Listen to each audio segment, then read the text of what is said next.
So let's bring in someone we really need to hear from. Janice Stein, founding director of the Munk School of Global Affairs and Public Policy, joining us now from Toronto tonight. So, Janice, some new developments since we spoke a few hours ago. Let's start with some of the details coming out of Iran, where the state broadcaster says the head of the Islamic Revolutionary Guard Corps was killed in the strikes. How critical is that? You know, that is important, Adrienne. Not so much because the Revolutionary Guards will be disabled. There are always commanders one level down that you simply move up and replace. But for the Iranians, it's a humiliation. And it virtually, I mean, there's no doubt that a retaliation will be coming. There's no doubt. So when we hear the Ayatollah Ali Khamenei say several commanders and several scientists were killed, state TV also saying that civilians, including some children, were killed when residential areas were hit. You hear that. And where does your mind go in terms of possible retaliation and when that might happen? The fact that a high-profile commander was killed, I think, is the most important part of that. But also, there are reports coming out, actually by the IAEA, that Natanz was struck and that they are monitoring radiation levels, because Natanz is one of the two most important areas where the centrifuges that enrich are located. The other one, there's actually no confirmed reports yet, Adrienne, and that's interesting, which is Fardo. And why is Fardo so important? Because Fardo is the area where the centrifuges are buried half a kilometer down. And that's been the argument against an attack, that it will be extremely difficult. You would need bunker-busting bombs to go that deeply underground. There are no reports out yet that there was a strike against Fardo. So we'll have to wait and get more information. But and there were some attacks on the outskirts of Isfahan, where radars are concentrated that protect a third area. We'll have to wait for more detailed confirmation. But if there was significant damage inflicted on the enrichment centers, that will only escalate the retaliation. Because if you're the Iranian military thinking about this, you are not going to leave a lot behind because you're expecting another wave of attacks, frankly. Well, I mean, to that point, I think it's pretty clear that Israel has indicated this is not a one and done. That's right. That it has more to do. Which would that suggest to you that retaliation would come imminently? Because we're looking at Israel in a state of emergency right now. The sirens are going off.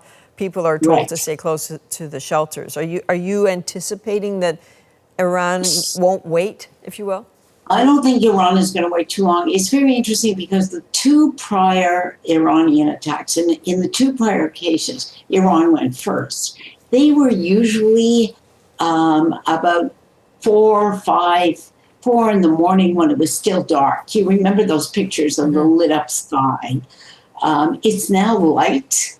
And so it's probably easier to identify on the ground, although there's very advanced sensors, but daylight always helps. You can identify the launch. So the temptation for Iran would be to wait it out until it gets dark again. And given the state of emergency that's been declared in Israel, the population is not going to be free, frankly, to leave the shelters. So it's actually the longer the wait for the Iranian retaliation, the greater the psychological damage and the economic damage. If schools are closed in Israel, the population is largely in shelters. There's no loss to Iran for waiting, except if they think that another attack from Israel is imminent, and then they'll want to go even in daylight. But we're not talking long here, Adrienne. We're not talking days. we're talking hours. Okay. Could we just talk briefly about the essence of the accusation here, right? So Israel says that Iran is close to making, I guess, 15 nuclear weapons, very close to making it, and that this was coming very soon. Is it your sense that that's true? And is that why we're talking about this happening right now? That's actually been confirmed. I mean, that was part of what, there were three factors that fueled this escalation event. One was the report by the Nuclear Commission in which they condemned Iran for violating their obligations under the Nuclear Non-Proliferation Agreement, and also under an agreement which, as we know, Trump was the first to violate, right? Secondly, there's not a great deal of disagreement from anyone other than Iran, that Iran has now enriched to a level of 60%. It's literally, you can enrich the level of 90% once you're 60 because you've broken through all the technological barriers. The know-how is there. So it can be a matter of weeks. And thirdly, there's agreement. The difference is very narrow.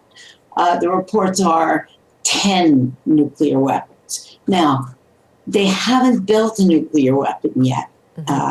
So I think to say they're days away is not accurate. They have enough enriched uranium to build 10 or 15 nuclear weapons. The difference is not material, but they haven't done it.